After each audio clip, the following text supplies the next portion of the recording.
I'm Mel Mortensen, and this is my wife Wendy. We're partners in our tree farm. The tree farm is located about 5 to 6 miles north of North Plains in Washington County, Oregon.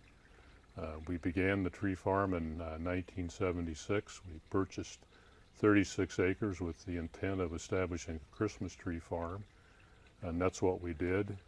In 1988, we added an additional 19 acres, which is adjacent to the 36, and that was to increase our production.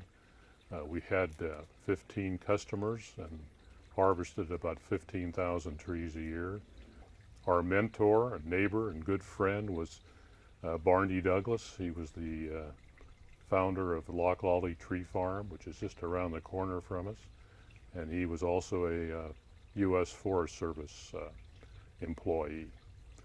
We also got some help from the Oregon Extension Service. I'd like to mention Chow Langren, the extension agent, and we went to the Clackamas Tree School, which was headed up by Mike Bondi, the Clackamas extension agent. I know many of you are probably interested in why the name of the tree farm is Shepherd's Rest Tree Farm. Initially, it was Shepherd's Rest Christmas Tree Farm.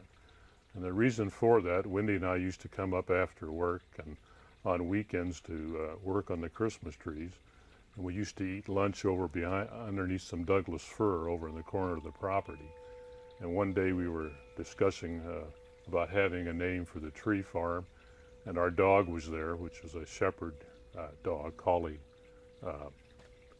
German shepherd mix. And we said the only one doing any resting here is our dog Poncho, so we came up with Shepherd's Rest Christmas Tree Farm. When we retired from the Christmas tree business in 2000, we dropped the Christmas tree from the name, and now we're Shepherd's Rest Tree Farm. Well, we retired from Christmas trees in 2000, and reason for that, we were getting older, the fields needed to be reworked, but we wanted to stay on the property, and felt that afforestation, planting timber, would be the answer to that. Over the past couple years, we have received grants. One was from the National Resource Conservation Service for wildlife enhancement, and as a result of that, we've put up some bat houses and some brush piles and some raptor perches and bird houses. A second grant was from the Oregon Department of Forestry, and that was for pruning and slash disposal of the pruned branches. Yeah, in this particular section that I've been working, I've been limbing up and piling the branches, and within the next few days I'll be coming through with the chipper and chipping these branches and then spreading the chips out as a mulch on the soil. One of the things we do that's unique here is we encourage pollinators, both butterflies and bees, so we planted a lot of wildflowers. We've also established a pond where we could do some, initially put some fish in, which didn't survive.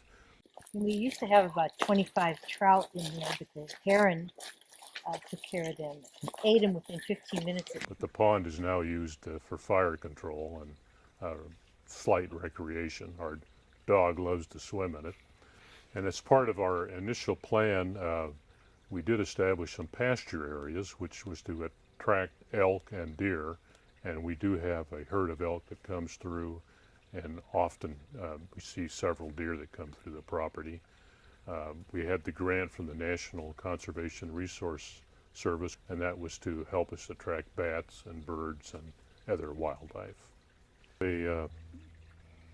A plan that we've developed for the management of the property, and our long-range goal, we don't have children. We have designated a scholarship fund at the University of California, Santa Barbara, which is my alma mater, and we're going to use the sale of the farm at the time when it's appropriate to endow that scholarship fund.